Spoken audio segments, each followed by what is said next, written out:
Good morning and welcome to today's meeting. I would like to officially open the meeting at 9:35 a.m. and I would like to acknowledge traditional owners and pay respects to traditional owners on the land in which we are meeting today. As everybody's aware, we are running the meeting both through electronic means and in person, and it will be live streamed in accordance with the DAP regulations. We have one apology for today's meeting, and though we do have panel members for both sections of the proposal. Our Part B, we have Councillor Matthew Woodall and Councillor Daniel Lim, and we also have the panel members, John Syme to my first left, Leo Donoghue, and my name is Francesca Elefanti. For Part C, we change members and we have separate councillors, being Councillor Rebecca Cogland and Kerry Smythe, with the remaining DAP members being on the membership. There are no members on leave of absence today, and the minutes for this DAP meeting of DAP meetings will be available on the website. We're now moving to Part B. Members, can I have a show of hands that you duly consider all matters before you on the agenda? That is unanimous for the minute taker.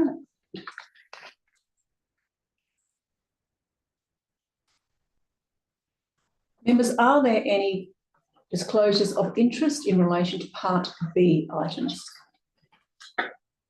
That is nil for the minute taker. We are now moving immediately to item 3.1, Wren Street, Mount Pleasant. We do have two presenters for this and officers following that. We will now move to our presenters. First one is Jay Samadi. I pronounced that Jay correct? Is Jay on? Yeah, correctly, yep. Thank you. And then Carter, just as a reminder, as probably as everybody is aware, when you made your submission presentation, it's a 3-minute time frame, and panel members are encouraged to present their main elements that they would like to get across to the presenters. Are encouraged to present their main elements to the panel. For your information, as you've already seen in today's meeting, all panel members have received the material you've submitted and have indicated by a show of hands that they've considered the material prior to this meeting. I will then hand it over first to Jay and then to Ben. At the conclusion of that, there is questions from panel members, and we will then go to officers. Over to yourself. We do have support from DAP Secretariat, who will keep me advised of time frame for your presentations. As you get close to the closing point, I will ask you to wrap your presentation up. Thank you.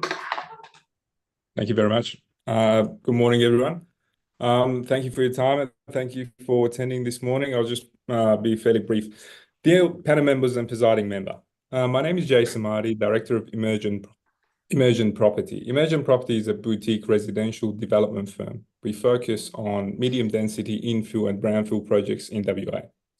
Our goal is to identify micro segments of the market where a supply shortage exists and deliver suitable housing typologies to fill that gap. Being a local Mount Pleasant resident myself, I've been a witness to a large number of downsizers being pushed into apartment living over the years, where that typology was not necessarily their desired living outcome. We believe the terrace group dwelling typology provides an excellent stepping stone into apartment living for many downsizers. In recent times, with the increased cost of land within the Canning Bridge activity precinct, especially in Mount Pleasant and Applecross, the most commercially viable housing typology for developers has become to deliver apartments in order to maximise density on those blocks. This is evident with the large number of mid to high-rise developments currently under construction within the vicinity. It is also our observation that well-priced, well-located townhouse projects that cater to the needs of local downsizers are few and far in between. This critical dwelling typology is being undersupplied and underdelivered in the housing mix for various reasons. Being a local resident also means I'm well aware of and understanding of the sensitivities around projects within this section of Canning Bridge Activity Centre. However, I'm also of the opinion that the rezoning of the blocks within this H4 precinct, which happens to be one of the only areas within the Canning Bridge Activity Centre where group dwellings do become a commercially viable option to R20, will further exacerbate the underrepresentation of this dwelling class within the precinct. In collaboration with the City and the DRP, we have aimed to respect the desired outcomes of the local residents while delivering a much needed housing typology to a severely undersupplied local housing market. In our proposal, we aim to deliver a built form outcome in cohesion with the lower density pockets of Mount Pleasant.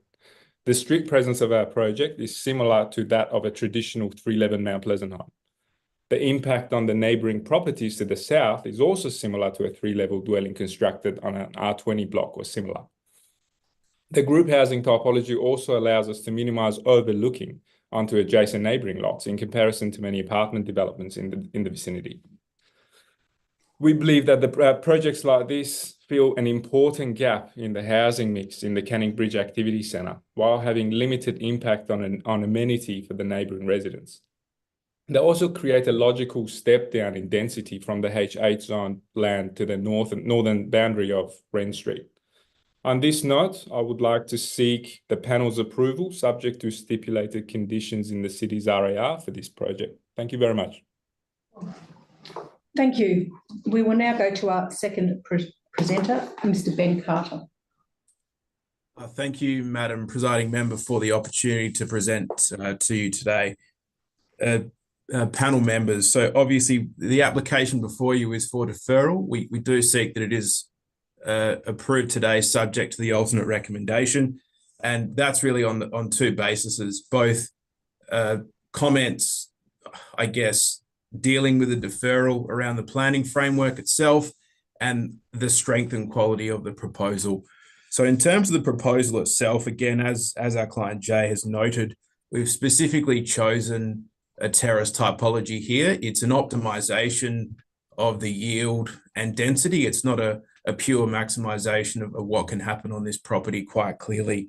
In terms of bulk and scale, again, we're on the edge of the bridge precinct. We understand that we have an interface to consider. That's why it's been chosen as a 3-story development, bulk and scale. In terms of amenity, the design very clearly focuses on balconies to one frontage and one elevation only, which is quite different to what you would have with an apartment building with essentially balconies to all facades and quite clearly across 4 levels in this location.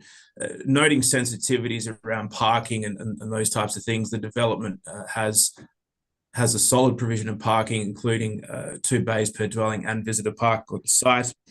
In terms of the design itself, they very clearly cater to downsizer markets. All units are provided with lifts, not just the provision for them.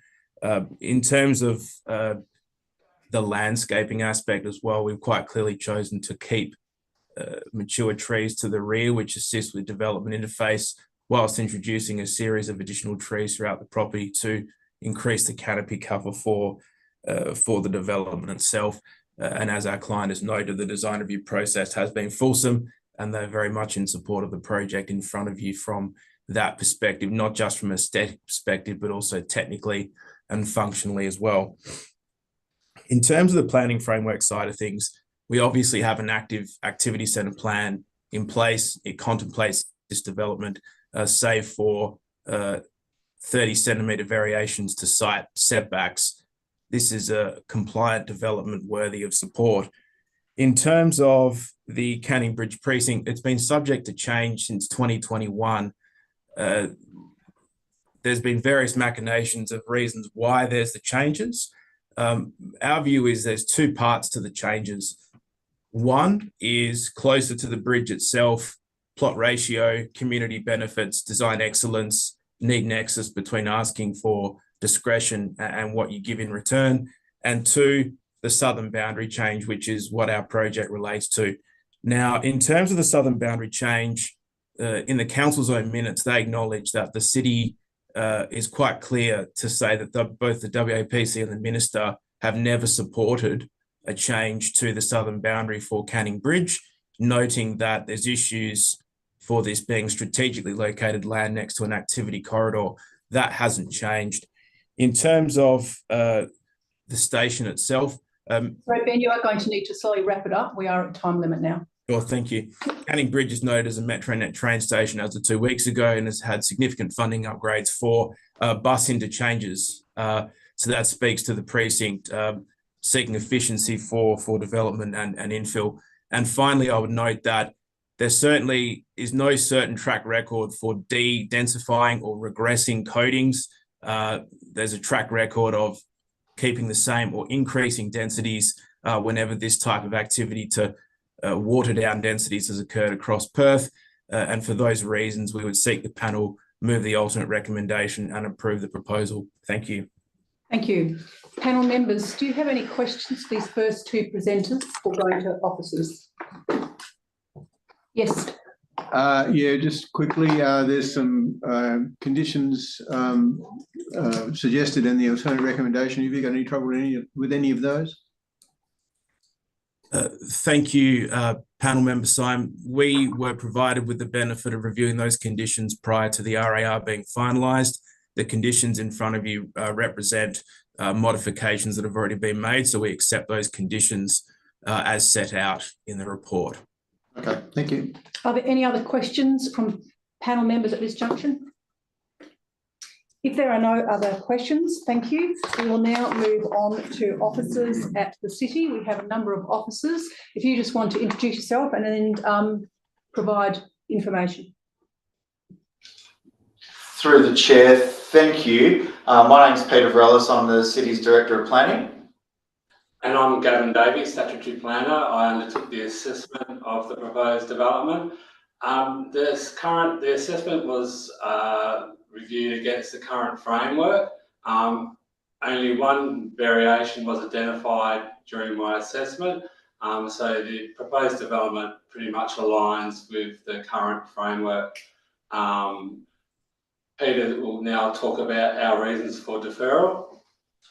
Through the chair, I sent through a presentation. I'd appreciate if that could be put up on screen and shared from the third slide on. It's just being done now for you. Thank you.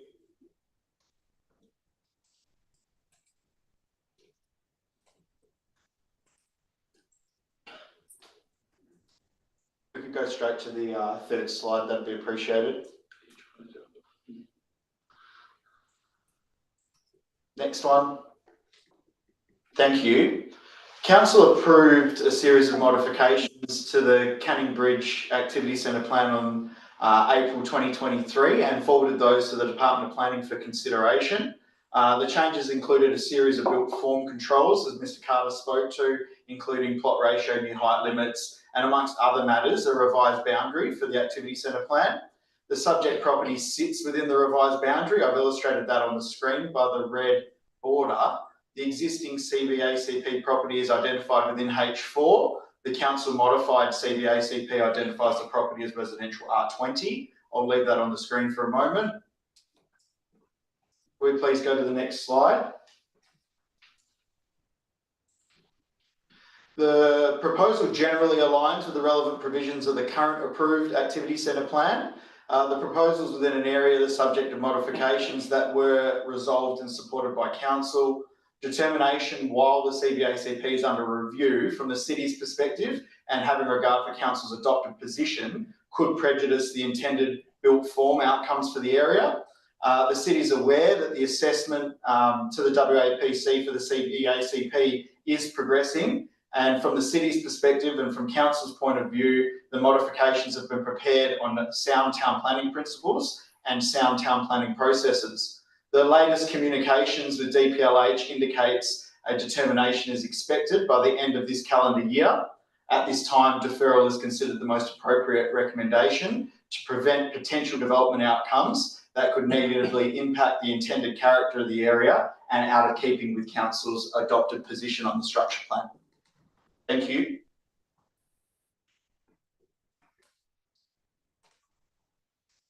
Thank you. Is there anything further you wish to say before we go to questions?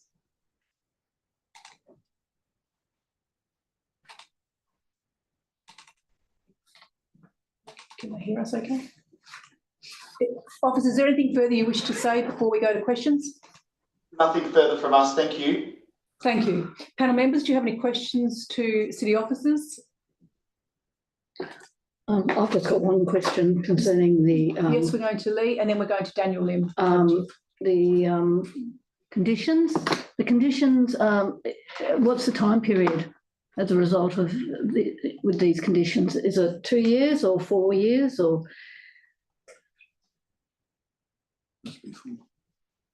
Does it have to be 4? Yeah. Yeah, it'll be a 4-year approval. It's 4 years. Okay, thank you. And I also had a quick question about this change that council is seeking for the structure plan. Can you give us a little bit of background how this has come about? Through the chair, thank you. The city and its councillors have observed a development in the Canning Bridge area over the past decade. There have been significant community concerns raised with the nature of built form that's been delivered, and the first major developments that occurred under the activity centre plan. There's been significant angst amongst the existing residents in the Applecross Mount Pleasant community. Council initiated a scheme amendment to revise this southern boundary in a recent time. The Planning Commission minister didn't support the scheme amendment and recommended that the city undertake a comprehensive review of the structure plan to support such a change and inform such a change. The city in 2021 embarked on a comprehensive review of the Canning Bridge Activity Centre plan. It involved significant stakeholder engagement with both segments of that community, being the development and developers of that community, the development segment of that community, and also the existing residents. There was a lot of information that came out through that process, which resulted in a series of built form control changes being proposed to the structure plan. And in addition, the change in density for this southern portion to align with council's previous position to remove this section from the activity centre plan. In addition, the city and the council are of the view that the current boundary of the activity centre plan utilising cadastral boundaries as the border for an activity centre plan causes interface issues. And as such, if I can refer you back to slide 3, you'll see that the city's modified activity centre plan boundary seeks to follow road reserves to provide separation and relief between the properties and density. Thank you. Just on that question, I'm going to extend a secondary question to that. Could you provide some commentary about, you've indicated that the modification to the activity centre plan is progressing through progressing, and that you're expecting a determination at the end of Q4. Can you provide some information about what comments they have provided to date, particularly in relation to the boundary change that you were referring to? Through the chair, the city has had officer level discussions with the department. The city has been requested late last year to provide further information. Further information was compiled and presented to the department around justification and development feasibility for its proposed built form controls. That was provided in February this year. The department's continued its assessment and officer level discussions with the city. As you guys are well aware, working in this process, the department often hold their cards relatively close to their chest through these assessment processes. And the city hasn't been provided anything formal other than a request for further information around community benefits framework and the potential for bonus heights and capped bonus heights. So that's the extent to the officer level discussions. There's been nothing formal put forward to the city around the southern boundary change. And could you, finally, my final question on that specific issue, could you advise the panel the difference between the boundary change that's currently in the proposed or requested planning framework change to that was determined unacceptable by or not supported by the department? Is there a difference that we need to be aware of in terms of that particular element? Through the chair, could I please bring up slide 3 of the PowerPoint that I sent through? That best illustrates it.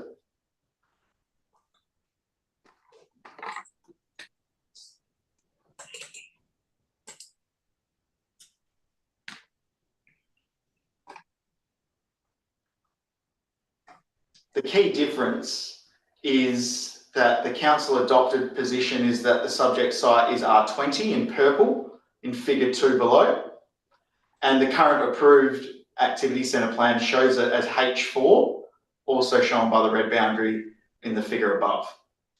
That's the key difference. So still within the activity centre, just with a different zoning, is that correct? Correct. And the zoning is identified to be comparable to the surrounding suburban area at R20. Thank you. And so we had a further question, apologies, to member Daniel Lim. Did you want to ask your question? Thank you, Madam Chair. So, as I was reading the RAR concerns, one of the concerns that's stuck out to me is the safety of the street, and this might be putting the City of Melville officers on the spot, but we had a recent issue raised by, I think, Senior Constable Scott Walker around 6 Wren Street, which is the neighboring property, I believe. And there was a couple of incidents of near misses whereby I think there was the mum and the constable himself had a few near misses of the level of the lack of sort of no stopping signs on the street. So if this property was to be approved, will a no stopping sign lines be required as well for the area? Thank you. Through the chair, thank you for your question, Councillor Lim. With regards to this proposed development, there was no specific traffic impact assessment undertaken, and through the development assessment process, it didn't warrant it based on the advice of our traffic engineers.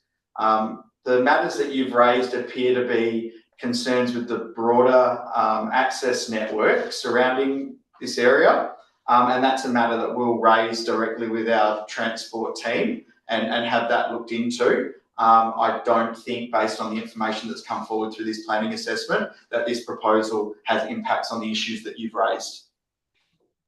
Okay, thank you. Thank you. Are there any other questions from panel members at this junction?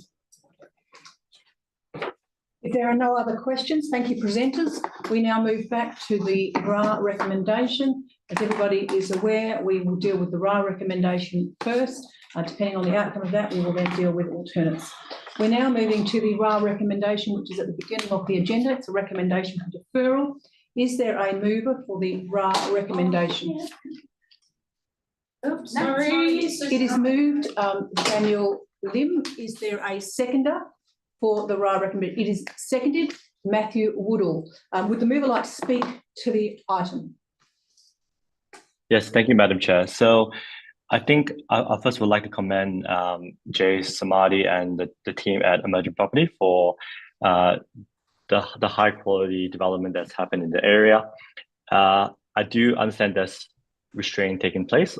Obviously, there was a lot of opportunities that they could do to maximize the land a bit more, to probably have a more economic benefit on their side. So I do commend that they took restraint with the development. I also commend them for adding the one visitor bay that they didn't need to, but they provided.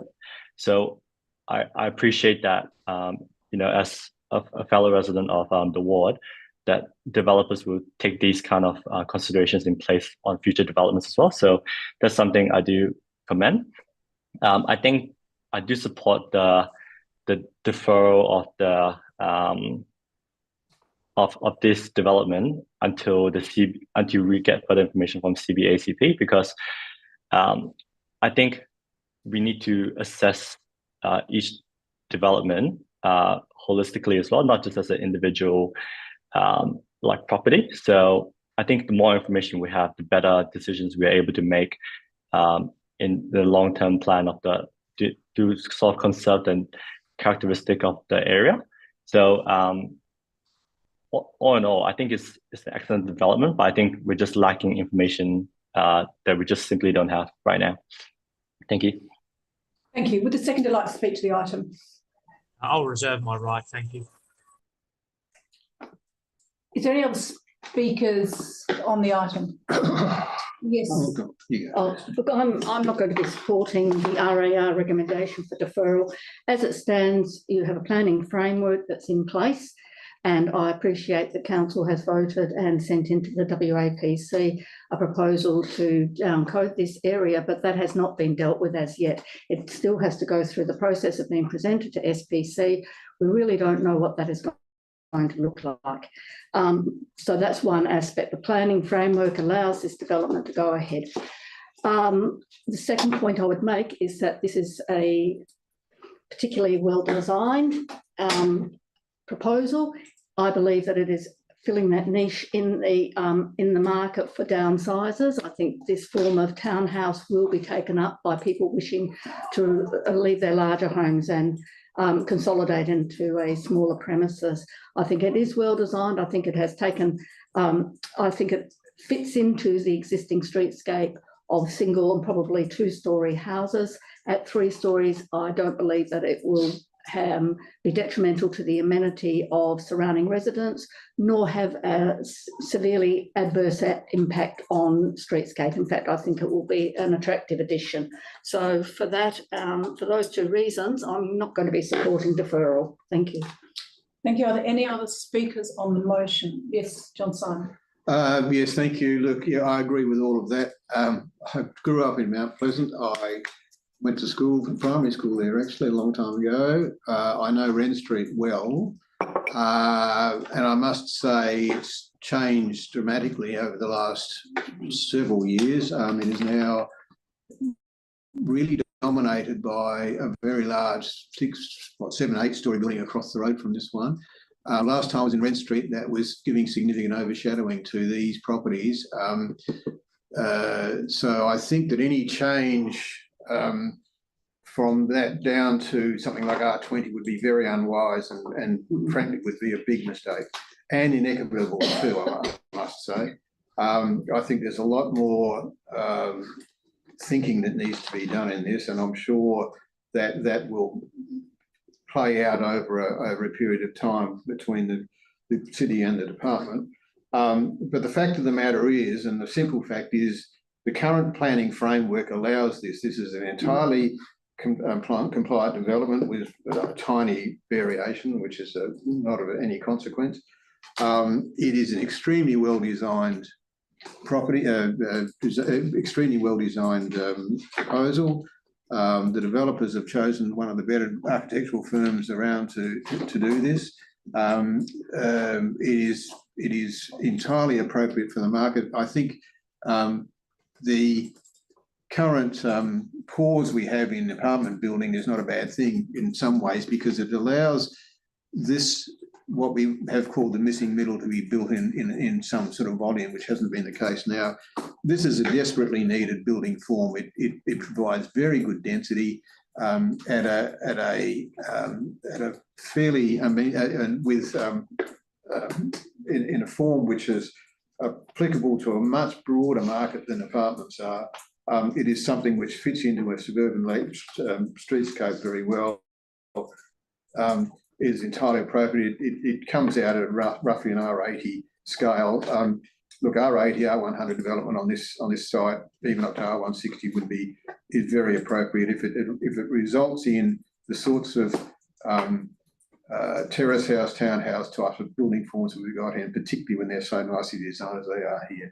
So there is absolutely no way that this can be deferred. I think it really needs to be approved today, and I'm very keen to do that. Thank you. Thank you. I will speak to the motion. From my perspective, I do not support a deferral. I do not support a deferral on the basis that it's not appropriate to wait for a potential change of framework. There is an existing planning framework in place on this site. The alternative has some way to go, and whilst we've provided information that there's a potential for a determination in Q4, there is still no certainty on terms of what that outcome might be or what those changes may be. And therefore, whilst I'm giving due consideration to both the comments that I've received today regarding the potential framework, I'm giving limited weight afforded to it because those changes at this juncture are uncertain in terms of the outcome. I don't agree that the proposal sets a precedent, particularly as we're considering it based on the framework that we have today for consideration of proposals. So from my perspective, for those reasons, I don't support a deferral on the grounds of waiting for a potential framework change to occur. Is there any other speakers on the motion before us? Yes, Councillor Matthew Woodall. Thank you. I'll speak in favour of the deferral. Look, without commenting on the actual development itself, which I don't, personally have any issues with what's proposed as against the current framework. I think I agree with the officer's comments that there is proposed changes to the CBAPCP, which are, which were lodged over a year ago now and are significantly progressed within the department. It's unclear exactly what the outcome of those changes will be, whether it's R20 or some other coding, but I think it's fair to say that any change to the zoning will create if this is approved at this moment, will create a very unusual outcome where other properties are not able to achieve the same development outcomes. There'll be a potentially, if this is the precedent that is going to be set, there'll be a hodgepodge of developments that I think will result in a poor outcome for that area and overall a poor outcome for the community, given the current concerns around existing developments. On that basis, I support the deferral. Thank you. Thank you. Would the mover like a right of reply before we go to the vote? No, thank you, Madam Chair. Thank you. Debate has closed. We are now going to the vote. All those in favour? Against? The vote is lost. 3-2 for the minute taker.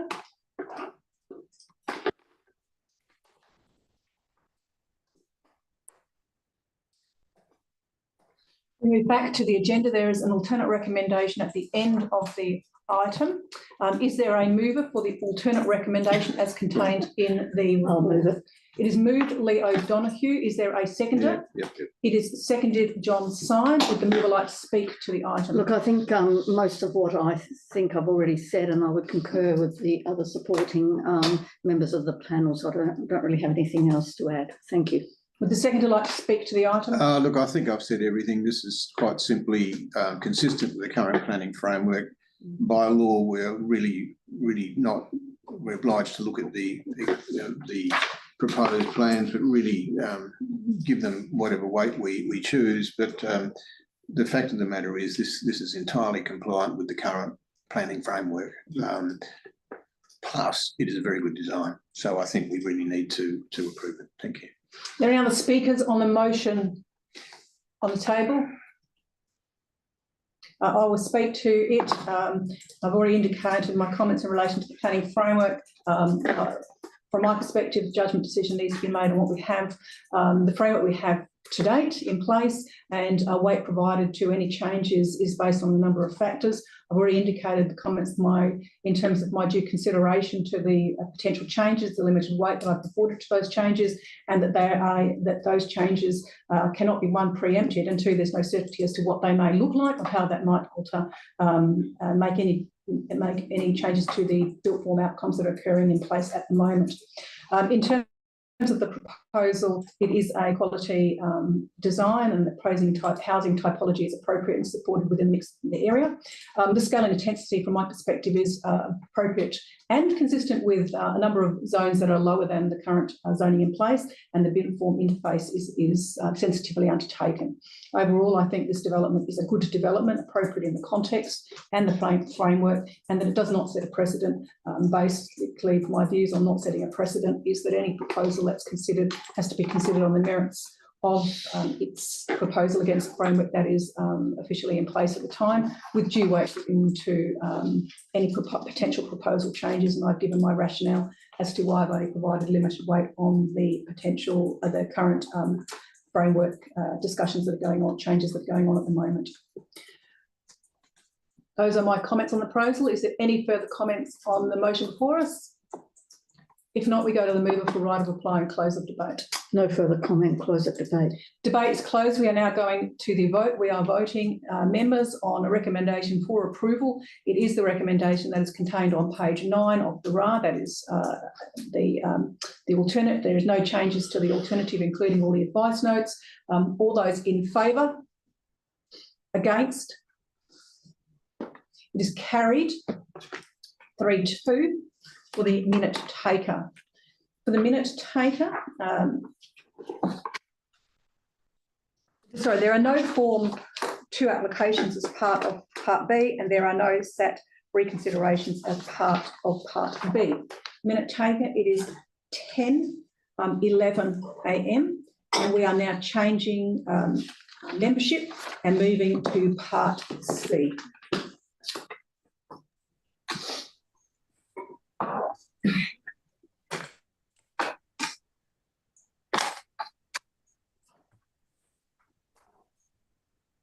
Thank you. Goodbye. Thank you. See you. Thanks. All the Thank best. you all.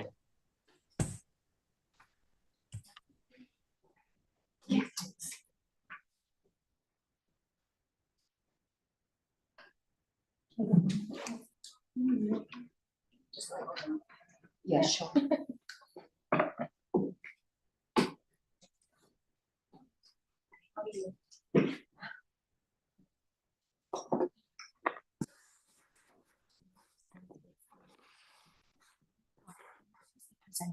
It's really nice. Could I have some water? Yeah, thank you.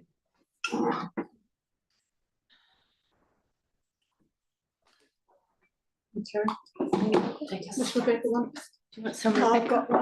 I'd like water, but I've got a cup. Thank you.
Morning. For the minute taker, it is 10:13 a.m. and we are now moving to Part C on today's agenda. We have 2 items on that agenda and we will deal with them in the order that they appear.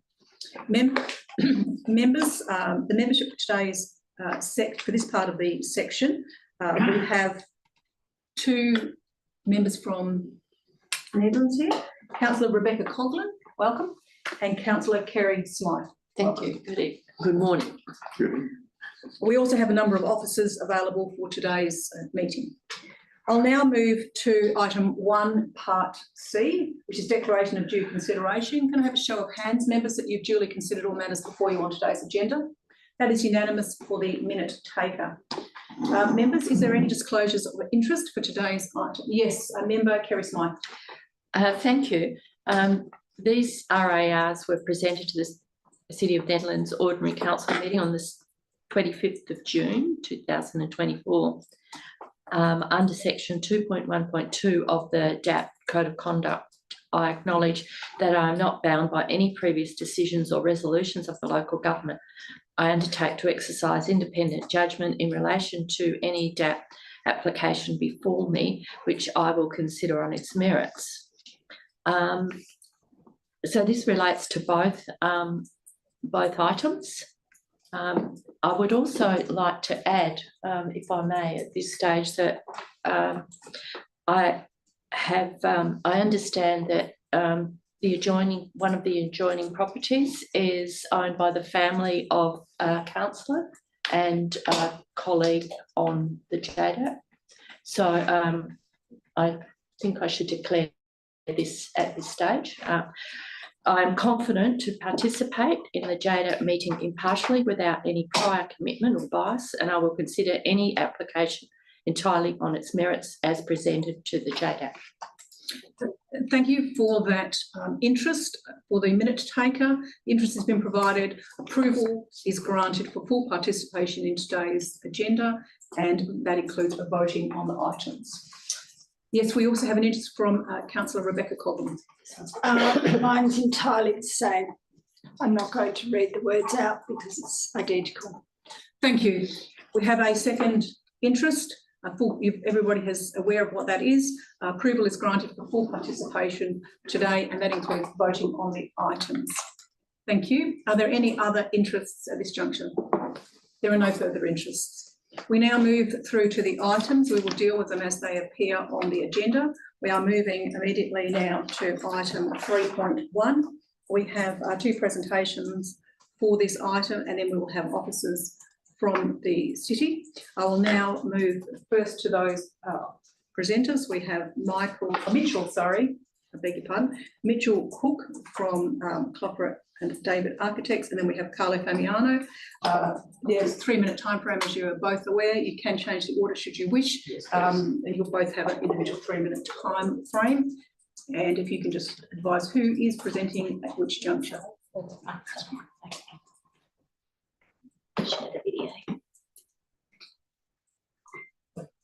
Okay. Thank you, Madam Chair and panel members. Thank you for the opportunity to speak today.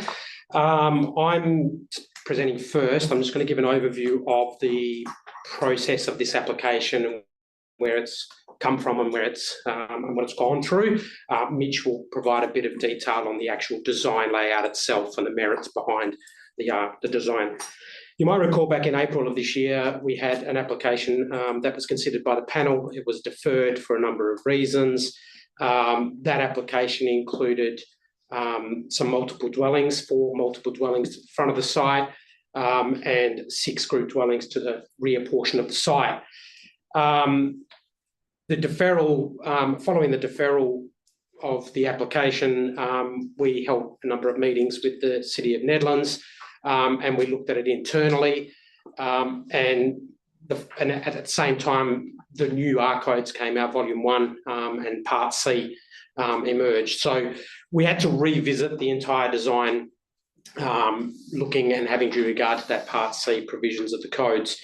That resulted in the decision to remove the multiple dwellings from the development and just go back to a group dwelling development, which is now only 8. The reason behind that is to deal with Part C of the R codes. The second bit was to deal with some submissions received by the local community in regards to bulk scale, parapet walls and those elements.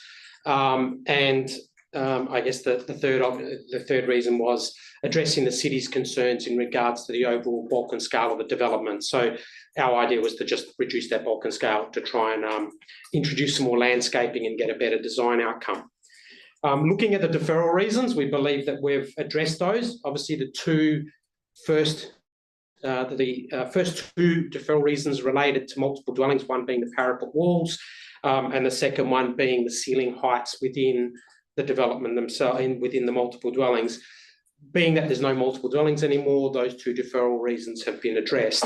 The third deferral reason is ensuring that the car parking area complies with the Australian standards.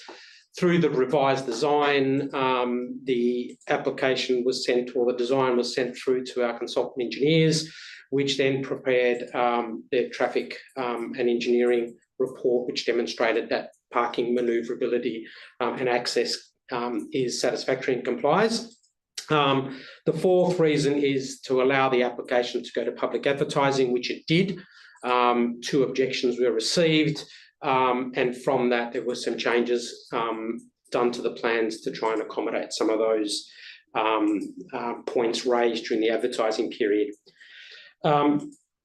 We've obviously supportive of the recommendation for approval. I think this application's gone through a fairly long journey and it's gone through a lot of hard work. So certainly supportive of the recommendation for approval, and thank the city for their efforts in this application. We do just have 2 requests, and that is to look at condition number 8 and condition 23. Condition number 8 relates to screening to the units on the south side ground level. We believe that this condition isn't really needed. There is 1.8 high dividing fences along that boundary. Obviously, you've got your retaining walls and then the dividing fence above it. So that will provide the screening, so there won't be any overlooking from those ground level courtyards and those bedrooms for those southern located units. So we feel that condition number 8 isn't really needed. In regards to condition 23, that was a condition that was introduced following the council meeting or at the council meeting, following a presentation from the adjoining owner to the north. Once again, we feel that this condition isn't warranted. There's a few reasons why. One, the staircase is not a habitable space, because what the condition's asking for is frosted glass along the staircase window. One, the staircase is not a habitable space. 2, there is internal screening between the living area and the staircase. So you won't be able to overlook from the internal living area through the stairwell over to the adjoining owner. So that living space doesn't overlook that adjoining property. And the third reason, there are battens on the outside of that staircase which prevents and provides some shielding of overlooking as you're coming up the staircase. So once again, we feel that condition isn't necessary, given that it's a non-habitable room, being a staircase. And we've dealt with overlooking from the internal rooms. So to conclude, like I said, it's gone through a fairly lengthy process. Whilst we've reduced the number of dwellings on this site, the design at the end of the day is a better product, and it's a better design in regards to landscaping, good internal spaces, and actually the appearance of the building on the outside. And it certainly is going to have a positive outcome on the streetscape. So hopefully today we request that the panel see merit in this application and recommend for approval. Thank you. Thank you. We will go to our next presenter for questions from panel members.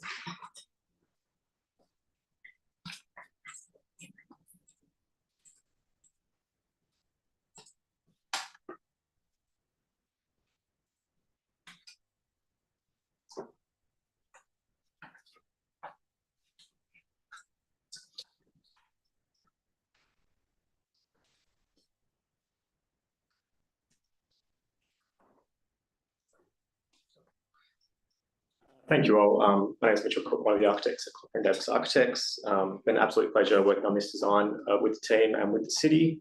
I'll keep this very brief. I think my points are the same as Carlo's. But we're very pleased with the recommendation for approval. It's been a pleasure sort of working through the new R codes and the various DRP sessions to sort of get those 10 greens at the end. In short, we're very pleased with the design. We think it's going to be quite amazing for the area and set a good precedent for the medium density codes. And I guess talking on those codes is the same reason why we want to sort of remove condition 8 and 23. Simply, we just don't think they're really consistent with the planning controls. Number 8, again, as said, we do have 1.8 high timber fences. And for condition 23, yes, a non-habitable staircase, and we do have screening between the living room and the courtyard. In addition to that, is trees in the rear yards for those 2 properties, 2 and 4, I believe. And looking out through those windows, I guess that neighbour in particular, it's a laundry space and a dining area with glass blocks that are translucent. So in my mind, there is no planning concerns or overlooking concerns, I should say, and that's our 8 and 23 removed. But again, thank you everyone for the work today. It's been an absolute pleasure. Thank you so much. Thank you. Members, do you have any questions to these presenters?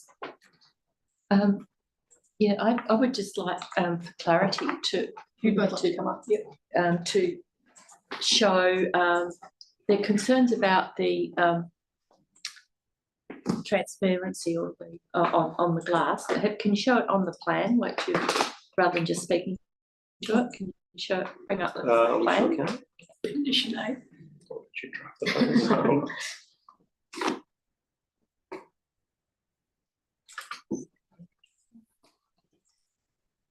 No problem.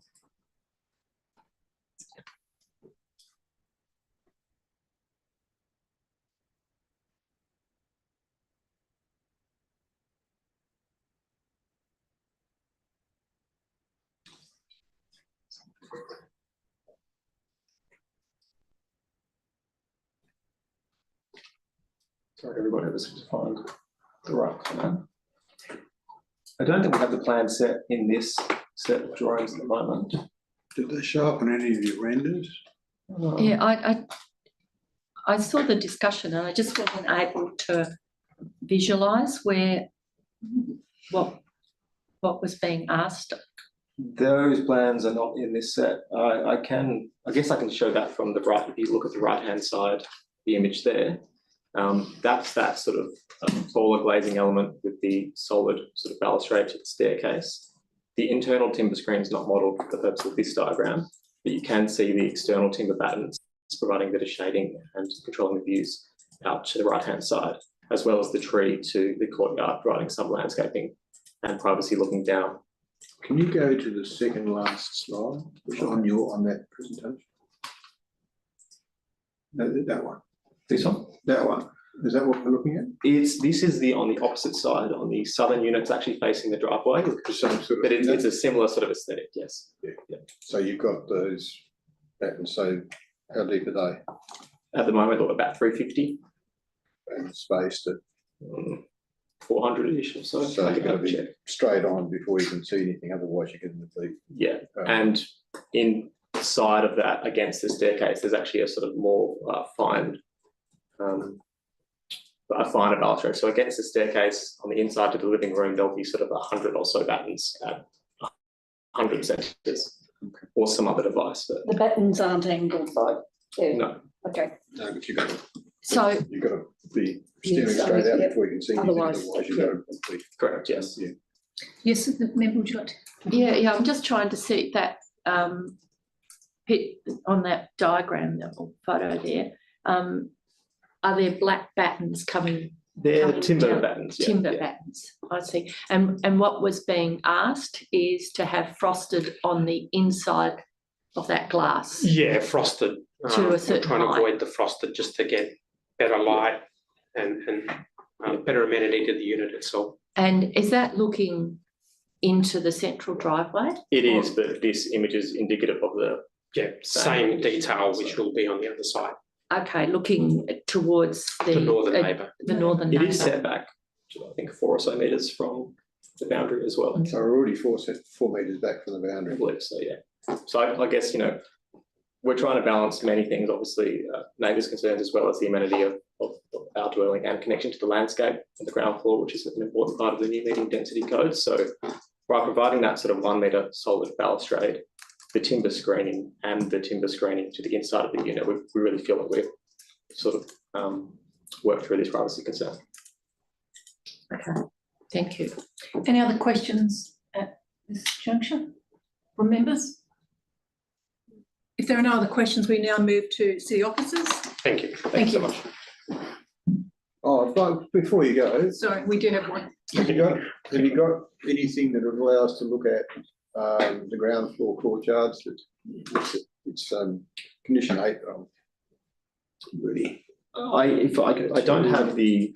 Where's the act? These are the act. This is your presentation. This is the presentation. So anyway, getting the plans. I guess they'll be on the agenda. Yeah, we've got the Yeah. plans. You would say that. It's- anything that. Well, on the elevations in the agenda, you'll see that there's 1.8 high fences the whole way There's along. 1.8 fences. Is there any?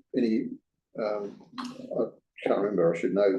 What's the level change between? Varies from Nothing. sort of nothing to, let's call it, half a metre at the end. So pretty much it's at grade. Yeah. And 1.8 metre fence in front of 1.8 it, on. and a So courtyard and then everything else is there. yeah, so if you're standing in the courtyard, that's Yeah. you've got 1.8 height dividing fence. I think it was even regarding condition 8, there was an advice note saying that a 1.8 high fence would suffice. So I guess obviously we're going to provide a 1.8 high fence regardless. So Yeah. And that's shown on the elevation. Okay. Thank you. thanks so much. Thank you. Thank you. We'll go to officers now.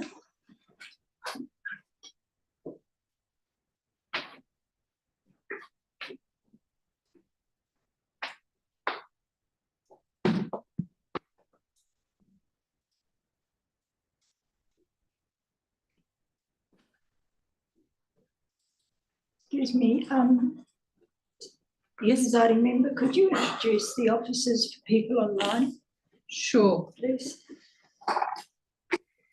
Officers, if you'd like to do your introduction, and then you can decide the order of who is speaking. Yep, Tony Free. Nathan Blumenthal. And Chantal Rosacre. Welcome. Would you like to present? Yes, I'll say a couple of things. I think in regards to this new development, the city is very happy with the design of it and the fact that it does respond very well to the recently adopted in-check policy. They've done a lot of work to, particularly with those front setbacks and the landscaping, which was a key bit of that policy. They have demonstrated a lot of very positive change. And that's a big reason that the city is supportive of it because it does fit within our recently adopted framework. I'll let Chantal speak to the conditions that were raised by the proponent. So in relation to condition 8, the city doesn't treat dividing fences as part of the development application. We see them as a civil matter between the two property owners to come to some sort of resolution between. As stated, the advice note does say that if there's a 1.8 dividing fence, that would satisfy the condition. The condition is still recommended just in case, for whatever reason, a 1.8 dividing fence can't be agreed upon, then some other screening would have to be put in place instead. That's because the ground floor is raised up to 1.3 in some areas from the natural ground level for those windows. We don't see that as a particularly onerous condition, given that it would be satisfied should a 1.8 dividing fence be agreed upon. In relation to condition 23, this was imposed as part of the council recommendation to address concerns from the neighbour. We do acknowledge that those windows that are referred to do meet the deemed to comply. So we don't think it's necessarily needed from a planning perspective. However, should the panel wish to impose that to appease the neighbour, we have no concerns with that. Thank you. Are there any other comments you'd like to make at this juncture? No, thank you. Thank you. Panel members, have you got questions? Yes. Is that the sort of frosted glass that could be appealable to the SAT? Potentially, yes.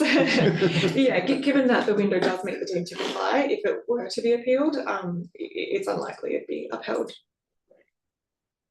Thank you very much. Any other questions at this juncture? Yes. Thank you, officers. I'm going to want to ask a question about the residential design codes and those 6 points that you've listed that are to be assessed on the design principles rather than deemed to comply. And I know you've explained all those and I've read that, but I was wondering if you could just give a summary of the benefits you see. What are the main benefits come from the concessions that have been given? So I suppose there's a few different elements. In relation to the first one, size and layout of dwellings, that's because some of the balconies don't strictly meet all the criteria. That being said, all dwellings have multiple outdoor living areas. It's not just reliant on the one balcony space. There's multiple spaces that they can use, so we don't see that non-compliance as having a major issue. The parking is, they have no visitor bays in lieu of one. That being said, all units have more parking than what's necessarily required by the planning framework. So we think that that can be accommodated. That's also been supported by our engineers at the city in terms of available street parking.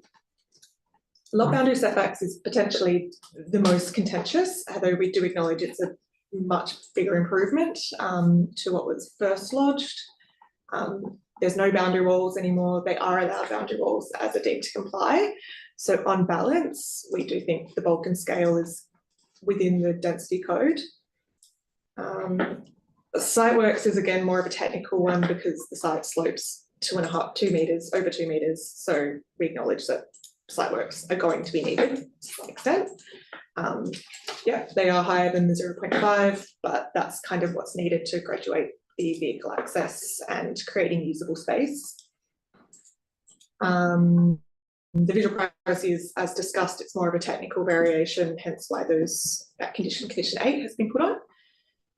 The access one is just regards to sight lines, which we have also conditioned, and I understand there's no concern with that condition. And then, yeah, that's the 6 points that they're seeking variations on. So the design principle assessment sounds as if it's protecting the amenity of the inhabitant, but there doesn't seem to be much discussion on the amenity of the community being protected. So are you saying that there's very little impact on the surrounding area by these design variations? Yeah, we believe so. In considering what could be developed in this lot versus what is proposed, you could almost think that it's an underdevelopment of the lot. So in that regards, that's considering the adjoining neighbours and reducing the amount of bulk and scale which could be considered by the density code, especially in relation to the lot boundary setbacks. One of the biggest concerns was boundary walls, and the previous design had 2-storey boundary walls. That was a serious concern to both the city and the neighbours. That's been completely removed and there's no boundary walls. So we do think that they have responded to both surrounding properties and the streetscape. I would say overall, what they get from the community is they're moving into the lot, away from the boundaries on all sides, and they're adding lots of green space around, particularly to the street. There's a lot of trees around the boundary that will be enjoyed by both the neighbors and the inhabitants of the site. Also, I note that there's lifts in each one of the dwellings. Is that, can you remind me if they were in the previous versions, or is this something that's come in on this version of the plan? To be honest, I can't remember. They've been through a lot of sets of plans. Perhaps that's the question. Is that an improvement that's come? No, that's been consistent. It's consistent. Okay, thank you. That's all. Thank Any you. other questions? Yes. Could I have a little bit of more on the natural ground level? I heard the discussion about the 2 metres, but I want to know how it affects. It was more around the conditions. Could you just tell us a little bit more about the natural ground level and how it affects the openings? Yeah, so as soon as an opening or a floor level is raised more than half a metre above the natural ground level, that's when privacy is triggered, essentially. So because those southern apartments have a natural ground, have a finished floor level of more than 0.5, that's when it becomes a technical variation in terms of overlooking other properties and potential impacts. As discussed, typically you'd put a 1.8 fence above that and then that would solve the issue. But again, that's not enforceable to do a 1.8 fence. Why is that not enforceable if it's on the plans? From the city's point of view, we don't consider a dividing fence, as we're not approving the dividing fence as part of this development application. That's a civil matter. Any other questions? I have a question to the officers. My question specifically relates to the streetscape design. Can you provide comment on their ground floor streetscape interface and design? And then you can go to more generally the design of the street interface. I appreciate that upper floor is treated quite differently from the ground level. So could you provide comment on that, please? So they've provided an increased ground floor setback, which is to align with our NSHAC policy. So that's the idea of that policy, is to have greater street setbacks to allow for more planting in the front setback area, which is to be more consistent with the leafy greens Nedlands character. We appreciate that they've got entries directly from the street and permeable fencing. So we believe that is sort of keeping with the established character of Nedlands Street. Do you want to further that? I'm interested particularly in the ground floor parking, which effectively on that design that I'm seeing in front of me has limited openings. Oh, in terms of the, yes, in terms of the openings. Yes, so it does, because of the parking, it takes up a lot of it, a lot of the room, but there is a downstairs work from sort of small office there that does have openings, and then so it will sort of breaks up that blank wall. The parking is hidden behind those as you call it, the screen there on the ground floor. And then above there's a substantial number of balconies, openings facing the street for that street surveillance. Thank you. Those are my only questions. Is there any other questions from panel members? If not, we move back to the agenda. There's a recommendation at the beginning of the agenda. I'm going for a mover of the recommendation at the RA recommendation. Is there a mover of the RA recommendation? It is moved. Sorry. It is moved, Member Kerry Smythe. Is there a seconder? It is seconded, Member Rebecca Coglan. Would the mover like to speak to the item? As our officer said, there has been quite an improvement in the various stages of this, and you can see it in the traffic light reports progressively since in various versions of the plans that we've got to, I think, all green lights against all the conditions for the principles, and there's less apartments there, and the setbacks from the boundaries has improved the overall design presentation. So I just commend this to the rest of the panel. Go ahead. Thank you. Would the seconder like to speak to the motion? No, thank you. Any other speakers on the motion? John Simon. Look, yeah, I agree. This is a very good design, actually, and it's a sort of typology, a building typology, which I think is essential, particularly in this part of the city. It's very appropriate. That's nicely designed. It's been nicely resolved. I acknowledge it's been around the block several times now, but I think the outcome is a particularly good one. I would like to move an amendment. I'd like to move the deletion of condition 23. That is amendment 1. It has been moved, deletion of condition 23. Is there a seconder to amendment 1? It is seconded. Would the mover like to, did you get a second? The mover like to speak to the item? Two things. One, it's outside the deed to comply provisions. And secondly, given the detail that we understand now of the glazing on that stairwell and the condition that it is, I think it's been very appropriately dealt with. I don't think there's any real overlooking issues in reality, and I think there's no point in diminishing the amenity of the people who will be living in this development for no reason at all. This would be for no reason, so I think it's entirely appropriate to delete this condition. Would the seconder like to speak to the motion?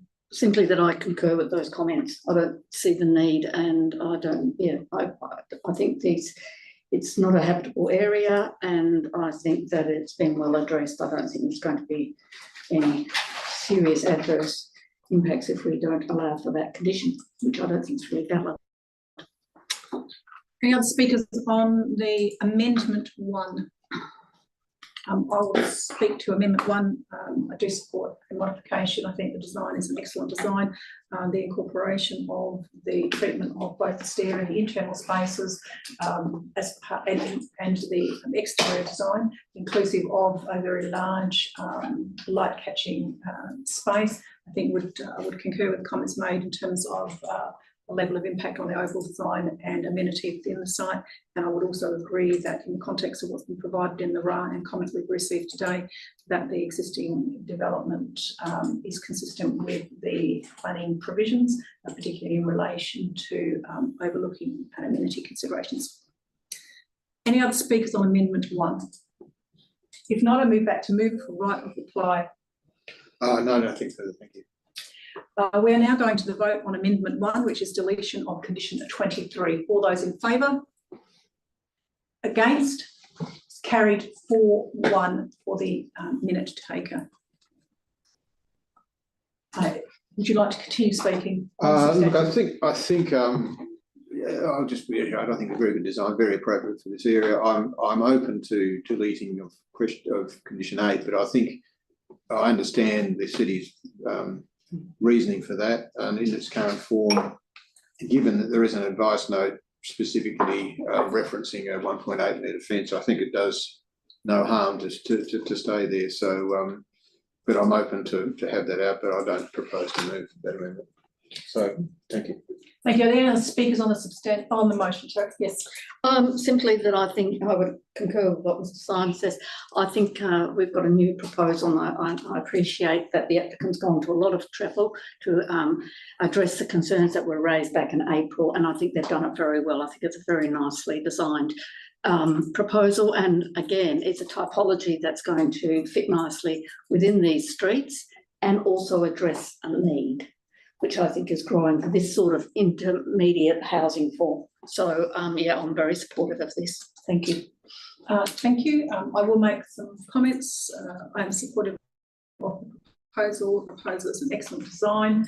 It has a significant improvement on that that's previously been seen. It addresses the grounds for the previous deferral. Overall, the proposal is and is consistent, and the proposal is overall consistent with the planning framework and provides an appropriate development in the context of its location.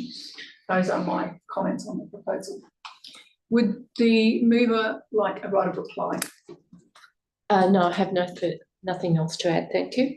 Thank you. The right of reply has been had. We are going to vote, which is on the substantive motion. That includes the deletion of condition 23. All those in favour? It's carried unanimously for the minute taker.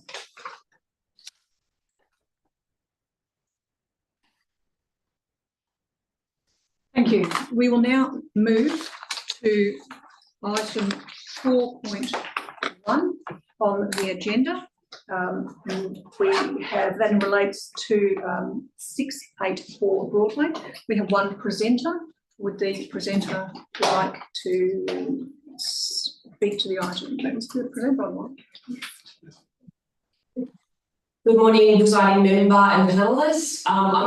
This is Daniela Merger. I'm speaking on behalf of Peter today. He's lost his voice, which I'm not complaining about. But look, today we're here. We've got an application for an extension of time with some minor internal amendments to the previously approved proposal. Several development proposals have been, several development applications have been proposed and approved on the subject site since the planning framework was modified under the City of Nedlands Local Planning Scheme number 3 to allow mixed-use development in the Broadway precinct. To run through a bit of background, in April 2020, the JDAP granted approval for a 7-storey mixed-use development on the site, comprised of ground floor cafe, serviced apartments and one multiple dwelling. The site was subsequently sold and the new owners, the Griffin Group, decided to remove the serviced apartments component of the development and convert these units to multiple dwellings. In February 2020, the JDAP granted approval for an amended mixed-use development on the site, which comprised of a ground floor office and the 16 multiple dwellings. The amended development application, the term of approval has since lapsed, as it did not achieve substantial commencement by 24th of April 2024. An application to extend the term of approval, which is the subject of the current application, was submitted to the JDAP on 11 April 2024, weeks prior to the term of approval ending. The subject application seeks approval for an additional 2 years, which would allow the development to allow substantial commencement of the development to April 2026. As well as seeking an extension of time, several minor works are proposed for the development. These works are mostly internal and do not affect the overall design, scale and appearance of the development.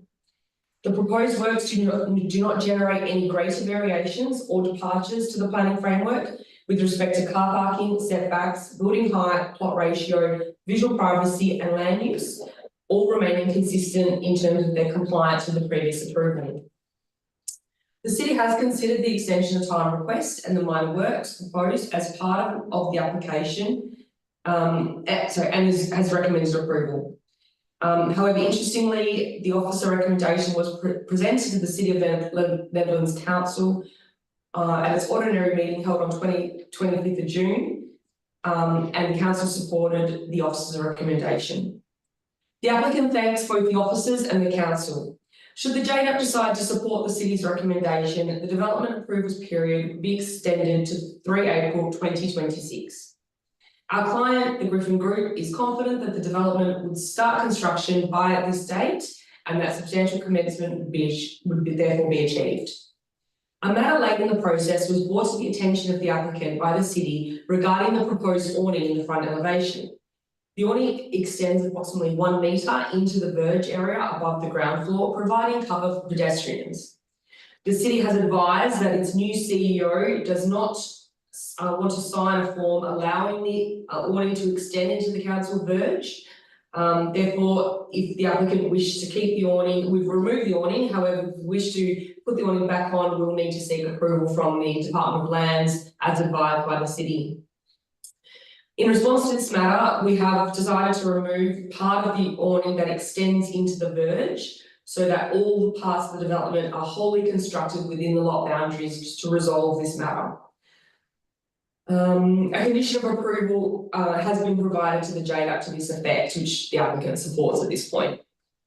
The applicant may seek to reinstate the awning and seek approval from the Department of Land at a later date. However, it is not pressing this matter as it has little impact on the design moving forward.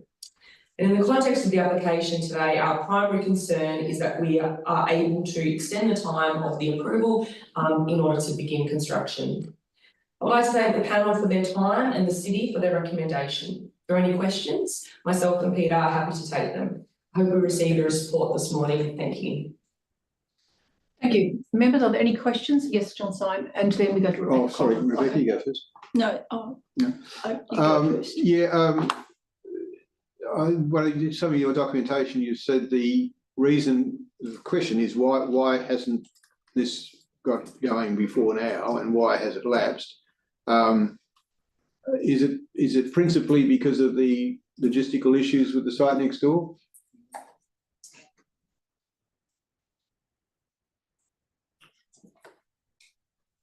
So that is one of the reasons. Thank you, Member Syme. There's been, I guess, several factors there: an increase in the cost of construction, the delays in sort of, I guess, coordinating the builder and progressing towards the, I guess, building permit process. COVID did have an effect, a significant effect on the timing of the project. But we looked at this at about 6 months before, it became apparent about 6 months before the end of the approval period that we were running out of time. And what we saw was, I guess, an extension. There's just several factors there. One of those was the neighbour and an agreement with respect to, I guess, it's very tight on a lot of boundaries in seeking the agreement with respect to some of the, I guess, the logistical challenges with the build. But yeah, labour costs and engineering were sort of, I guess, yes, there we go. There is an attachment that I've from the Griffin Group themselves, which has several dot points there, which would have provided to the city, which explains why we haven't been able to substantiate. I've got them in front of me. Yeah. Okay. If we give approval today, is it going to go ahead, do you think? Yes, 100%. Yes. Yeah. Okay. Thanks. Yes, Councillor Coghlan. Can I make a comment, please, that it is very difficult to see the presenters when they're on a small screen like that presenting on such important information, and it's also quite hard to hear. However, I'm here to make decisions based on planning framework. This has been torturous. This came to my first ever council meeting, which was October 2019, this DA. It's been through a JDAP legal process as well, due to the use of mixed use in the primary street. And it's changed ownership. I'm not going to make much more commentary on that, but we have seen this numerous times. It's a very contained site. I'm asking you about the opportunity for the deep soil trees, please, and the impact on the landscaping for protection of the amenity of the surrounding neighbours on all sides, rear, north and south. So that's my first question. And my second question is, how could you please elaborate on how you are interpreting 137, 139, how you actually they put in an objection. So I just want to hear again how you have considered the objection that Rivian put in, the owners of Rivian. With respect to landscaping, I do apologise about my voice. Landscaping, there is a significant. Sorry, we can't hear you. I'm sorry. Just wait for a moment. We've got some problems with actually being able to hear you clearly, and I'm not sure what the issue is at our end. Could you just, when you're speaking, can you kind of go as slowly as possible so we can hear clearer? And we're just having some technical checks done here. Can you hear me better now? That's better. Yes. Okay, all right. I've just moved closer to the microphone. With respect to landscaping, there is a significant landscaping plan for the development, which was all the way through from the first approval to the extension of time. We have a 4 metre buffer at the rear of the site, which will be planted with trees, which was supported by the city all the way through. Towards the north of the development, equally, there is a 3 metre buffer at the sort of the rear and north of the site, which trees will be planted. Granted, there is some buildings on boundaries where we're unable to plant on either side, but we've got this 4 metre buffer at the rear and a 3 metre buffer on the north and rear, where we propose to plant significant trees and allow them to grow and provide canopy cover. With respect to the objections, this has received objections all the way through. It's not surprising. We were the first cab off the rank, so to speak, where at the time the city conducted those community information sessions.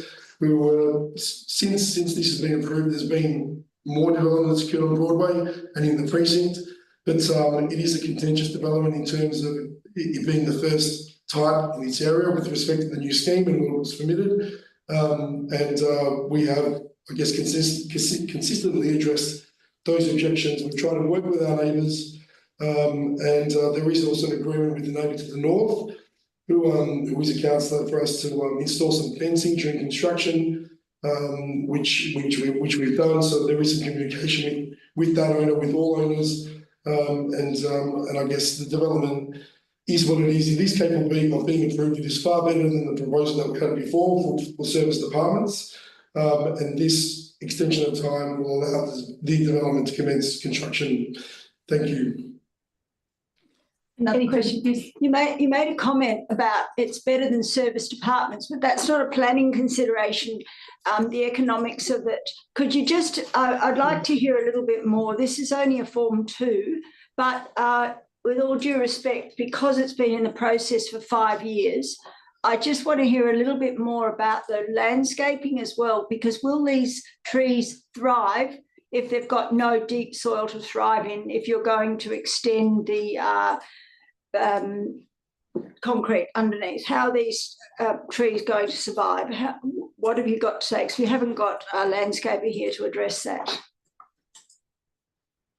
Yes, as I mentioned, it's a 4 metre buffer at the rear, and if you refer to plan A105, you can see that there is you can see that 4 metre buffer and substantial landscaping that is occurring, particularly at the rear of the site, to deal with that interface. There are also some trees there along the 3 metre buffer area at the rear and at the north.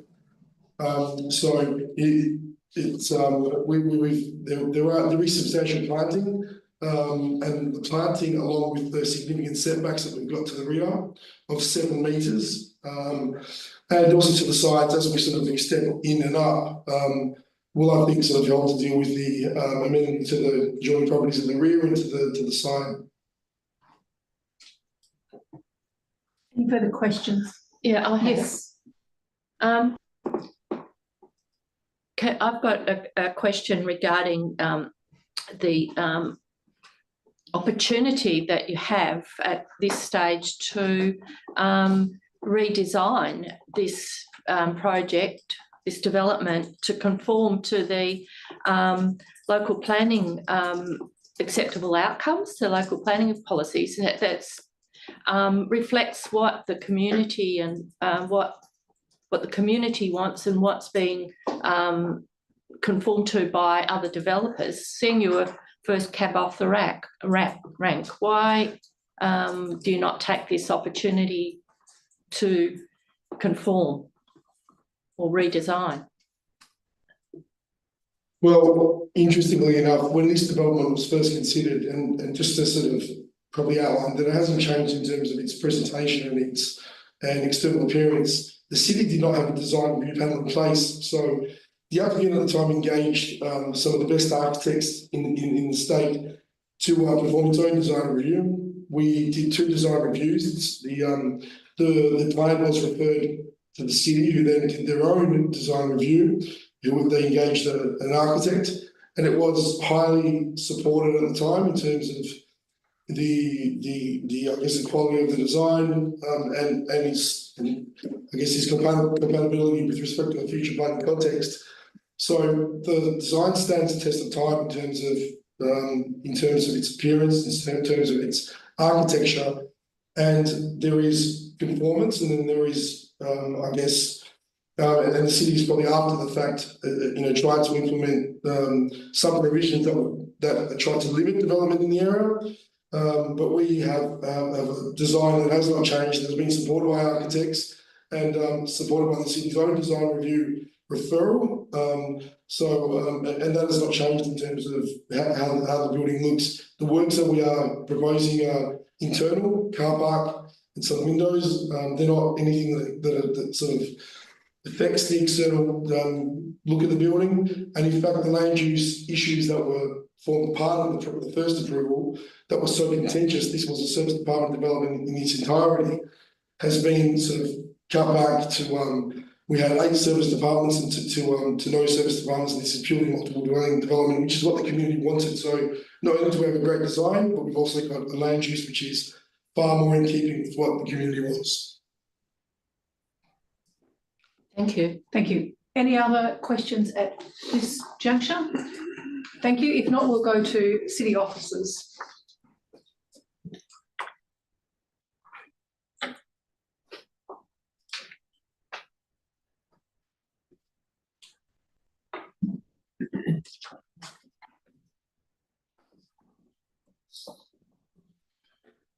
City officers, would you like to make any comments in relation to this item? Thank you, presiding member. I guess the comments arise around the tests for extension of time. So we've tested under 3 tests. There's no so these are the same tests that have gone through SAT as well. So there's no indication that it has to meet all 3 tests all the time. It's sort of an on balance assessment. So in this, that's our view. So in this of those 3 tests, the planning framework has changed. However, we city officers are of the opinion that it would be approved today. And this is given what we have seen along Broadway. So now we do have things to compare it to. So you're looking at particularly the front setback, your rear setback, your articulation, that sort of thing. We think, given that design, that it probably would be supported today. And the 3rd test, obviously, is whether they have the progress they've made towards getting a building permit. So a lot of that was a lot of the delay was due to the fact that the adjoining site was being under construction. Broadway's pretty narrow road. There's not a lot of room. When you have a lot of different sites under construction, that causes a lot of issues. And they were also, this site was used as the site office temporarily for the site next door. So that alleviated a lot of pressure on the road network as well. So we took those into consideration to say that, well, we think that it does meet the three tests, and then we do recommend it for an extension of time. Thank you. Any questions? Yes. You covered a lot of issues there, Mr. Bloomfield. The site changed hands with an approval. It was sold with an approval, and we've heard about the changes of the land use. But it's very convoluted, this, and we've seen it on multiple occasions. I want to look at the planning considerations. You just discussed 3 tests. Using it for the building of 137, 139, how does that even come into the equation? I'm quite confused. why that even comes into the equation. That was not something that we should have been discussing at the DAP, and whether or not that was, I just want to hear a bit more about that, why we're even hearing that as a reason why they could have been given an extension of time. It's not the sole reason. I think the primary reasons are that it would be, the planning framework changed and it would be approved today. So those are the two tests we gave the most weight to. And the fact that the third test, given that it met those first two, we give lesser weight to the third about the substantial commencement when they've done that. And it's sort of a more pragmatic approach to say, well, the framework's changed, but it could be approved today. So rather than having them submit a whole application and going through the process again, we would just say, well, we recommend support today. Bringing up the site next door was that's part of the applicant's justification in terms of the immediate construction. And we have a lot of construction management issues and concerns along Broadway because we have had several developments under construction at the same time. And it's a constant problem of workers parking, blocking the streets, crane operated, all that sort of thing. So it is just, it's not a sole reason, it's just another complication, it's kind of a complicating factor if you were building a site next door. Again, with the planning considerations, they're all things that can be sorted out post-development and when approval's been granted, and we could foresee that coming. This is going to be a very contained site, so there's going to be a lot of pressure on how you're even going to build. You're going to have gantries and all sorts of things. But again, that's not so much a planning consideration. What I'm concerned about is that this site has been given so much allowance, and now again we're going to allow an extension of time. We've seen it come back with through the WAPC, the residential aged care facility, got 3 extensions. I mean, what is an acceptable time to build? What would you see as city officers an acceptable time to build? I'd say, look, our recommendation now is for an additional 4 years. I think if you'd have to look at sort of the environment, but given that there is no other construction going on right next door, and that I would see no reason from our point of view that they couldn't construct within 4 years. It seems to me to be ample time, although. You're at 4 years or 2 years? Is it? 2 additional. Oh, 2 additional, yes, sorry. 2 additional years, yes. This DA has been in the framework since August 2019. It was one of literally the first RAR written in the city of Nedlands under SPP 7.3 volume 2. It goes back, presiding member, to the first RAR written for this panel, because there was commentary about the RAR.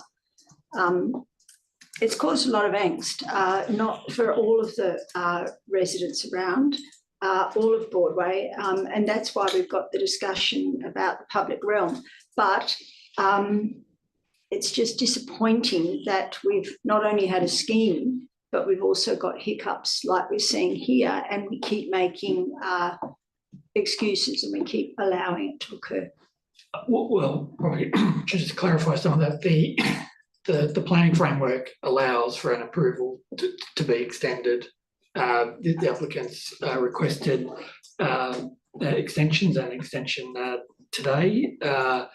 And our assessment, whilst we've introduced a new planning framework in terms of the Broadway policy that exists today, which wasn't in existence when the first approval was considered, our assessment is that what is currently before you today is likely to be recommended for approval if a brand new application was lodged. So whilst people might be frustrated that the proposal has received extensions in its time to be developed, if a new application was submitted today, for this exact plan, we'd be likely to be recommending it be approved. can I just get, I've got a question to the officers. I pretty much know the answer, but I'm just getting a confirmation. The beginning of the proposal, the beginning of the RA, the proposal is outlined, and it refers to quite minor element changes. And in the background and history section of the report, it refers to a change that was determined some time ago on land use, and I'm specifically talking about service departments to multiple dwellings. And I'm just clarifying that there is no change to land use as part of this proposal. It is only those elements that are referred to in the very beginning of the RA in relation to those 4 dot points. But substantially, the development doesn't alter in either land use or form. Yes, so it's an extension of time with that. Yes. They're the only changes. Those are the changes. Yes. That's how I read the document. That's what your information says. I'm just confirming that I have interpreted everything correctly, and that is in the context of some of the concerns raised in some of the questions today. Thank you. Any other questions? Yes. Thanks. I just want to ask a bit more about, would the development likely receive approval now? Can you just, referring to that table 3, where it talks about the what's approved, which is what's before us, and the acceptable outcomes under the LPP, Broadway LPP. It seems in some places this development is more generous than if it was it could be what it needs to be in terms of some of the setbacks. Am I reading that correctly? So, for instance, have they got the rear setback? They're saying they've got 7 to 9 metres, but under the LPP it would only be 6 metres? Correct, yes. So they could actually, so they could reduce the setback if they were to redesign. We could end up with a design that has a reduced setback in the rear and still meet the policy. Yeah. Yes, Okay. I just wanted to make sure that we were on that. So where is it in this? Is it the height? So it's the height that they've got. At the moment is to their advantage, that they've got 7 to 16.5 metres, and if they were to redesign, they'd need to reduce that to 9 metres. Is that correct? Well, to meet the acceptable outcomes, we would say 9 metres. However, you would look at the design in this one. So looking at that rear setback, this one is very highly articulated. So even though there is a bit of 7 metres, it's a small bit. There's a gap between that and the other balcony. The other balcony is set even further back.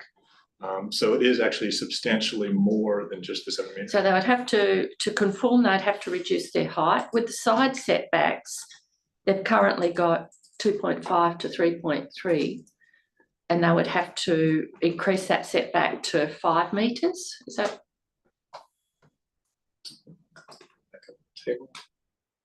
On the side setbacks, I'm seeing 5 metres at 5 stories. At 5 stories? Yeah. So 5 stories for side setbacks, 5 metres to meet the acceptable outcome. Yes. I'm just trying to see what factors, where the advantage is to stay in the current design or to move to a new design. So there's a bit swings and roundabouts there. I would also like to know a bit more about the design review panel, because I too was on the JDAPs that went through all the various versions of this, and the City of Nedlands at that time didn't have a design review panel, and as the speaker said, they actually set up their own independent design review panel to review it. So this process, of course, has short-circuited any way of this being presented to the design review panel. So I'm I'm not sure that our current design review panel would give it the 10 green lights that council requires to approve it, endorse it. So I am not sure. You haven't mentioned anything about the design review panel, whether we would develop, it would receive approval from that point of view. So what I can say about that is the original one came in prior to when we had a DRP. Yes. So we did have an individual, despite the applicant obviously did their own review, but we had an independent peer review done by Gresley Abbas Architects at that time. And that was with the original application. So we didn't just go with the applicant. And did it get all green lights? Peer reviewed. It did? Yeah. Okay, thanks. Wasn't multidisciplinary. Yeah, so can I also ask for an explanation about the addendum that's come in and how that's going to play out in what is actually the RAR to be moved by this panel?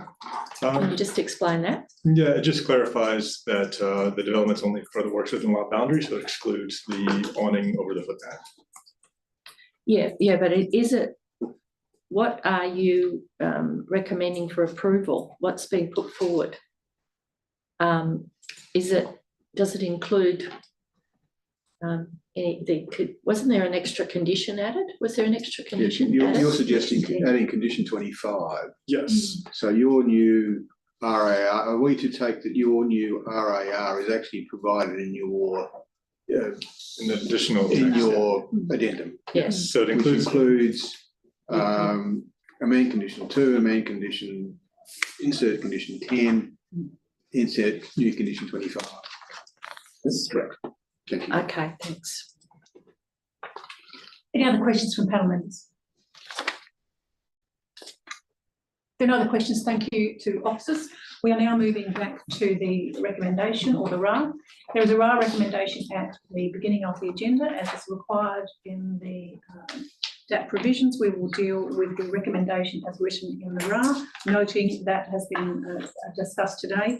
There is some modifications to that recommendation, which essentially reads as an alternate recommendation, which includes a new condition.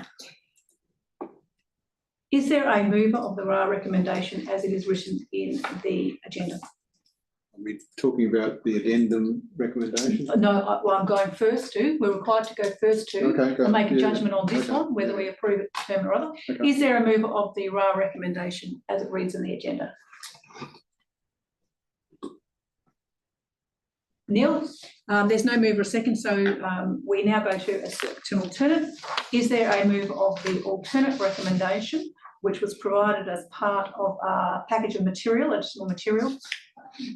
Is there a mover of the alternate recommendation? Which includes new condition 25. So it is which refers to the awning issue. It was part of the material provided to us, and it is included in the panel information that was submitted to us under the Form 2 DAP applications, and that is an email from the city. And it is included in there. So is it in our pack? Is it in our package? Yes, it's in the Part C. Yesterday, in the Part C. Yeah, okay. It's at the end of the part. Can I get you to pull it up if that's possible? Yeah, Kieran. Yeah. So it's the same, and it just addresses that. Yeah, I had read it, but I read it in a separate email. Yeah, sure. So all it does is insert new condition 25. So we will be provided that information. And if you look at it against the recommendation that was in the beginning of the RAR, can you see it against the beginning of the RAR, the recommendation that we haven't moved on? It's in your Part C papers. I've got my Part C, but it's just there with me. It's at the end of Part C, is it? The very last two pages. Yeah. So basically, the recommendation at the beginning of the RAR is essentially identical, except for there is now 3 in the recommendation becomes 4, And the new 3 says insert new condition 25 as follows. This approval relates only to development within the lot boundaries of lot 684, number 135 Broadway. So that's to clarify that this approval is not dealing with, this recommendation is not dealing with anything outside the boundary of the site. Have you got the information in front of you? You have. Yeah, page 326 of the agenda. No, it's in the body of work that we got yesterday. It's page 41. Part C. It's a new one. It's a new. I don't think you've got it. Yeah, part C, that one's in there. Go to the very end. Look at the very end of that. Yep. There you go. Yep. That's nice. So what you can see in there is that the only change between the recommendation that you see in the agenda is number 3. If you look at them, that is 10. Number 3 is included, and number 4 is same as previous 3. Does that make sense? Yep. Is that on the screen then? Oh, it is on the screen, but I can't read it. Yeah, it's on the screen. Zoom in. I can see it, but not read it. Sorry, I'll just zoom in a wee. So if you can you move it up a fraction so you can see 20. So we want to go down. So keep going down. Yeah, whichever way. Yeah, that. So see that. So you can see on there the conditions 1 and 2 are the same. 3, the 3 in the recommendation at the beginning of the RAR is now 4, and that 3 is what I just read out. Does that make sense to you?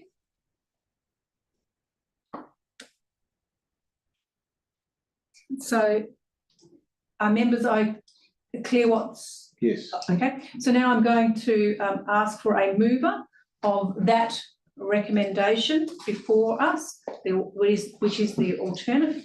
Is there a mover for that? It is moved, John Syme. Is there a seconder? It is seconded, Leo Donoghue. Have you, members, everyone's got it in front of you? Yeah. Mr. Syme, would you like to speak to that? Look, very briefly. Look, I think I commend the city officers. I think they've done a pretty good job of unpicking all of this, and I think their recommendations are sound, and their reasoning is sound. In the first instance, I do agree that this would most likely, despite whatever variations there are from whatever policy there is, I think this would get approval today. So there's no point in doing a Form 1.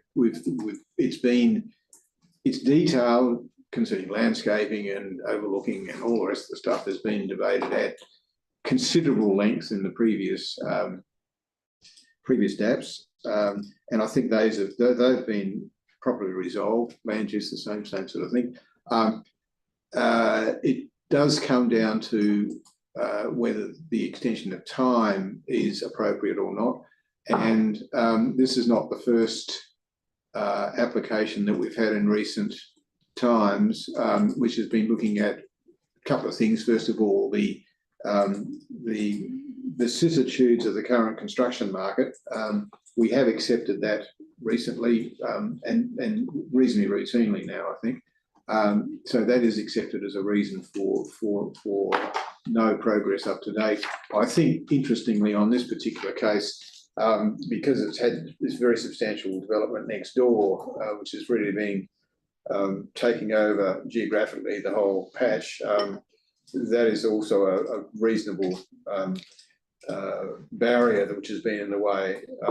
It'll be interesting when and if this gets down to actually being built, it's going to have the same sort of problems of lay down areas and management areas and all the rest of it. But that's a construction issue which has been, again, those issues have been foreseen in the current approvals requiring construction management plans and so on.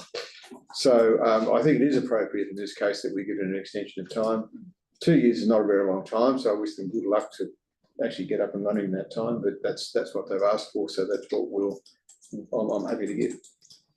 Would the second like to speak to them? Yes, look, I concur with those comments. It is difficult out there, and the construction industry is under duress, and this is not the first time that we've been asked to extend. I think 2 years is an appropriate time period. I do note it is not a long period, but I'm hoping that it will be commenced in that time.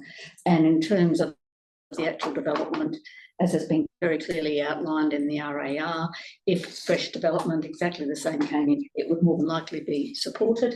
And I should think that the DRP would probably give it quite a few green lights. So I'm going to support the recommendation on the addendum. Any other speakers on the motion? Yes.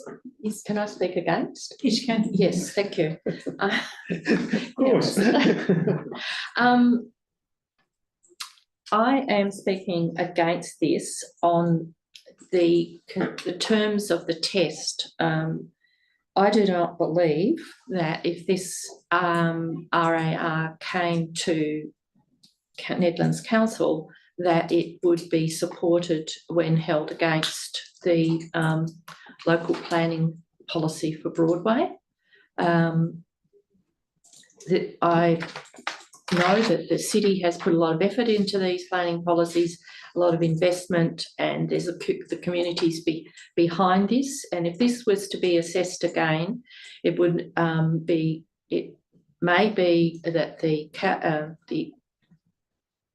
administration, the planners within the assessment would put forward a recommendation, which that they have said they possibly would. That's not to say that it would be supported by council, and undoubted, I am more inclined to say that it wouldn't be. So I don't agree with that assessment. I do, however, I'm quite pragmatic and experienced in what happens here. And so even though the recommendation RAR would come here as to not approve, I believe that would be upturned by this panel, as usually happens, and it would eventually be approved anyway. So, but this is a process that we're going through, the planning process, and nothing is assured. And my estimate is that it would not be, it would be reassessed and not be approved. So therefore, I don't think the test, it passes the tests that have been articulated here. So I will vote against this. Thank you. Is there any other speakers on the motion? Yes. Thank you, Presiding Member. I wanted to speak about the DRP, and I realised that being one of the, well, it was the first apartment building that was assessed against the new code, which was in May 2019 when it was came into the planning framework. And we were catching up. We didn't have a DRP. So a DRP was the architectural firm that was chosen, and with due respect to the profession, that's not a multidisciplinary DRP. So it missed out on that step. But as we've said, it's been round and round and done loops and loops, and it's a very difficult site. Possibly the code, which is not for the debate here, but the code sitting on the land is not appropriate for the size of this lot. However, what we've got here is what we're stuck with. And because I've seen it going through the various iterations, and I do commend the planners at the City of Nedlands who've had a difficult job of always writing these RARs and sticking to the element objectives and acceptable outcomes and assessing it under design guidelines. And this is only a Form 2. It still is not a great design. And I also argue that whereas the other development that we spoke about this morning may be something that in the medium codes that we're looking for, we've got an abundance of these now, and they're going to be highly priced. A lot of people won't be able to afford them. It's a certain lifestyle of living. Does it meet the 2030 that we're being asked to have more inhabitants in Nedlands? Yes, but is it desirable? Well, the market will sort that out. But I will be voting against this. Thank you. I will speak to the item. I'm supportive of the recommendation. I'm supportive of the proposal. From my perspective, these are minor changes to the approved proposal, and they are consistent with consideration as part of the Form 2 application. I note the comments that the planning framework allows for approval to be extended, and the consideration of the various tests. I accept the provisional officers, planning officers' comments in relation to the proposal, and whilst I acknowledge that they don't make a judgment decision about an assessment on any alternate development, their comments relating to consistency with the existing planning framework, inclusive of policy changes, is a reasonable planning consideration or planning commentary from my perspective, and I acknowledge that that does not make any judgment decision about the formal decision makers in this process, including the role of council and or other DAP. But as I say, my comments are contained to the tests, the extent of the minor changes, and that there is some commentary against planning commentary against the planning framework. I also acknowledge the comments from the applicant and have been said today about the rationale for the extension and actions taken to progress to a building permit, including some of the challenges within the local context on adjoining construction and just space for works to occur. For those grounds, I'm supportive of the modifications and the motion as moved. Those are my comments. I move back to the move of the right of reply and close of debate. No, nothing further. Debate has been closed. We are going to the vote. All those in favour? Against? Is carried 3-2 for the minute taker. I now move back to the agenda. There are no SAT applications in part 5. We are moving to part D. SAT applications, they're listed in your agenda. I have no comments. There is no general business. Accordingly, I close today's meeting at 11:32 a.m. Thank you, everybody, for attendance. Thank you.